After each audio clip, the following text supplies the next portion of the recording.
4-5 दिवसापूर्वी ना मी ही अंड्याची भाजी बनवली होती. खूप छान झाली होती. एकदम चवदार आणि बनवायला सुद्धा झटपट.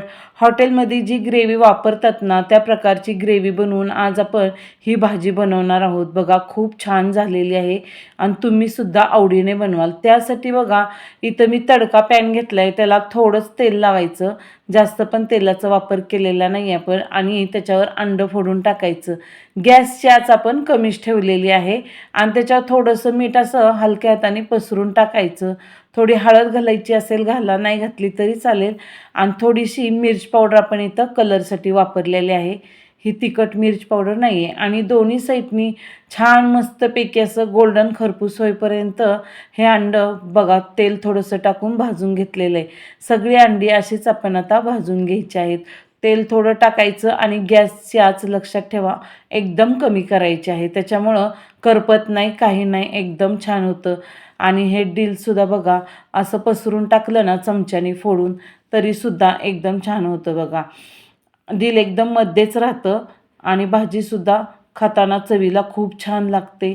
दोन्ही साईडने असं उलटून बघायचं, खरपूस होईपर्यंत भाजून द्यायचं आणि नंतर पलटी करायचं. तुटत वगैरे काही नाही. तुमच्याकडे तडका पॅन नसेल तर तुम्ही अगदी अशी खोलगट कढई असते ना त्याच्यात बनवलं तरीसुद्धा चालेल. बघा अशा प्रकारे मी बनवून घेतलेलं आहे. एकदम सगळे मस्त खरपूस असे गोल्डन भाजलेले आहेत. कच्चं वगैरे काही राहत नाही. आता इथं आपण गॅसवर कढई ठेवलेली आहे. इथं थोडंच तेल घालायचं आहे, अर्धी पळी. आणि त्याच्यात आपल्याला गॅसची आच कमी ठेवूनच तेल थोडंसं गरम झालं की गॅसची आच कमी करायची आणि त्याच्यात कांदा घालायचा. कांदा बघा मी असा मोठा मोठा चिरला आहे, पण त्याच्यात सगळ्या पाकळ्या सुट्ट्या केलेल्या आहेत. तर आपल्याला ह्याच्यात कांदा घातला का नाही की आपल्याला गोल्डन वगैरे काही करायचं नाही. फक्त पिंकिश कलर येईपर्यंतच आपल्याला ह्याला सॉफ्ट होईपर्यंत परतून घ्यायचं आहे. थोडासा कलर चेंज झाला की त्याच्यात लसूण घालायचा. इथं मी 1 गड्डी लसूण घेतलेला आहे आणि अर्धा ते पाऊण इंच अद्रकचा तुकडा घेतला होता. ते एकदम अद्रक असं पातळ पातळ कट करून घेतलेलं आहे, म्हणजे मिक्सरमध्ये लगेच बारीक होतं. ते सुद्धा इथं कांद्यात घालून थोडा वेळ परतून घ्यायचं. गॅसची आच कमी ठेवली ना की कांदासुद्धा करपत नाही आणि दुसरं कोणतंही साहित्य करपत नाही. त्याच्यात इथं आपल्याला धणे घालायचे आहेत. तुमच्याकडे धणे नसले ना, तुम्ही धना पावडर वापरली तर ती तुम्ही शेवट एकदम वापरा, कारण धना पावडर अशी लगेचच जळून जाईल ह्याच्यात. त्याच्यानंतर मग बघा इथं मी टॅमॅटो घातलेलं आहे. टॅमॅटो पण मोठं मोठं चिरलेलं आहे, लाल टॅमॅटो घेतलं आहे. त्याच्यानंतर 1 चमचा मी काश्मीरी मिर्च पावडर घेतली, ती फक्त आपण कलरसाठी घेतलेली आहे. आणि हे चांगलं परतून घ्यायचं. गॅसची आच कमीच ठेवली होती. आता गॅस पूर्ण बंद केला आणि 2 मिनटं चांगलं झाकून ठेवलं, म्हणजे सगळं टॅमॅटो कांदा वगैरे एकदम सॉफ्ट होऊन जातं.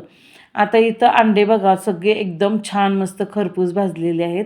आता आपल्याला ह्याचे तुकडे करून घ्यायचे आहेत. एका अंड्याचे 4 तुकडे असे करायचे, म्हणजे ग्रेव्हीत घातले का नाही आपण भाजी करताना की ह्याच्यात सगळं तिखट मीठ इथे आपला मसाला असतो ना ते जातो आणि खाताना एकदम खूप छान लागतं.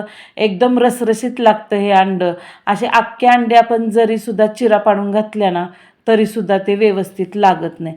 तर बघा आता आपल्याला इथं 2-3 मिनटं झालेले आहेत. एकदम कांदा टॅमॅटो सगळं सॉफ्ट झालेलं आहे. आता काय करायचं, हे थंड पण झालेलं आहे. मिक्सरच्या भांड्यात घालायचं आणि याच्यात आता बघा सगळं मिक्सरच्या भांड्यात काढून, गरम असेल तर तुम्ही नंतर बारीक करा.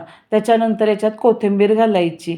कोथिंबीरीचे इथं बघा मी दांडक्यासुद्धा ठेवलेले आहेत, कारण त्याच्यातसुद्धा खूप जीवनसत्व असतं. अशा प्रकारे एकदम बारीक करून घ्यायची आपल्याला ग्रेव्ही. बघा एकदम छान होते, इतकी सुंदर लागते ना भाजी. तुम्ही एकदा बनवली ना तर नेहमी बनवाल. बघा इथं आता फोडणीसाठी त्याच कढईत मी 2 पळी तेल घातलेलं आहे. तुम्हाला तेलाचं प्रमाण कमी जास्त घालायचं असेल तर घाला. तेल थोडंसंच गरम होऊन द्यायचं की त्याच्यात दालचिनीचे 2-3 तुकडे घालायचे. जास्त गरम मसाला नाही आहे, फक्त दालचिनी आणि 3 तेजपत्ते घातलेत. थोडंसं परतलं की त्याच्यावर ही आपण बनवलेली ग्रेव्ही ओतायची आहे आणि चांगलं गॅसची आच मीडियम ते स्लोच्या दरम्यान ठेवून व्यवस्थित परतून घ्यायचं. अगदी तेल सुटेपर्यंत आपल्याला ग्रेव्ही छान परतून घ्यायची आहे.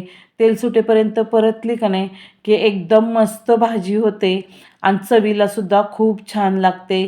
कच्चापणा राहत नाही कशाचा, कांद्याचा वगैरे. बघा तेल एकदम छान सुटलेलं आहे, म्हणजे मसाला एकदम सगळा छान भाजलेला आहे बघा. आता याच्यात मी अर्धा चमचा हळद घातली, 1 चमचा छोटा मीठ घातले. इथं मी मटण मसाला वापरलेला आहे, तुम्ही गरम मसाला वापरला तरीही चालेल. हा घरगुती कांदा मसाला आहे बघा, तो मी इथं 2 चमचे घेतलेला आहे. तुमच्यात किती तिखटाचं प्रमाण लागतं त्या अंदाजे तुम्ही कांदा मसाला घाला. आता हे चांगलं तिखट मीठ घातल्यानंतर सगळ्या मसाल्यात व्यवस्थित 2-3 मिनटं ग्रेव्ही छान परतून घ्यायची आणि नंतर मिक्सरच्या भांड्यात आपण ग्रेव्ही बनवली होती त्याच्यात थोडंसं पाणी घालायचं आणि परत चांगलं सगळं पाणी आटेपर्यंत, थोडंसं तेल सुटेपर्यंत व्यवस्थित परतून घ्यायचं. म्हणजे सगळ्या मसाल्यात परतलं का नाही की भाजीत खूप छान मसाल्यांची चव उतरते आणि सुगंध पण छान येतो आणि चव तर एक नंबरच येते. बघा आता आपल्याला याच्यात पाहिजे तेवढं पाणी ओतायचं. इथं मी पाणी आधीच गरम करून ठेवलेलं आहे. तर आपल्याला जास्त दाटसरकन आमटी बनवायची नाही याची आणि जास्त पातळ पण नाही बनवायची. ह्या पद्धतीची मी एवढं पाणी ओतलेलं आहे बघा. तुम्हाला हवं तेवढं पाणी ओता.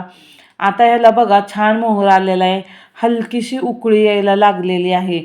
आता हलकीशी उकळी यायला लागली की त्याच्यात नंतर हे अंड्याचे आपण काप केले ना ते सोडायचे. म्हणजे एकदम छान मस्तपैकी या तिखटा मिठात सगळ्या मसाल्यात शिजून निघतात अंडी अजून आणि एकदम रसरशीत होतात बघा. खाताना खूप छान लागतात आणि खूप मज्जा येते खाताना. अशी रसरशीत अंडी सगळी मसाला भरलेली चवीला सुद्धा एकदम छान लागतात. आता इथं आपण 2-3 मिनटं झाकून ठेवायचं बघा. एकदम मस्त सगळ्या मसाल्यात हे अंडं शिजलेलं आहे. आधी तर आपण शिजवून घेतलेलंच होतं, पण आता सगळे मसाले बघा सगळ्या रश्श्यात घातल्यानंतर रस्सा पिळून घेतलेला आहे अंड्याने, त्याच्यामुळे एकदम रसरशीत झालेले आहेत. 2-3 मिनटानंतर काय करायचं, थोडीशी कोथिंबीर घालायची आणि गॅस बंद केला तरीसुद्धा चालेल, कारण भाजी झालेली आहे. एकदम खूप छान होते. तुम्हीही बनवा आणि माझ्या चॅनलला लाईक सबस्क्राईब करायला विसरू नका.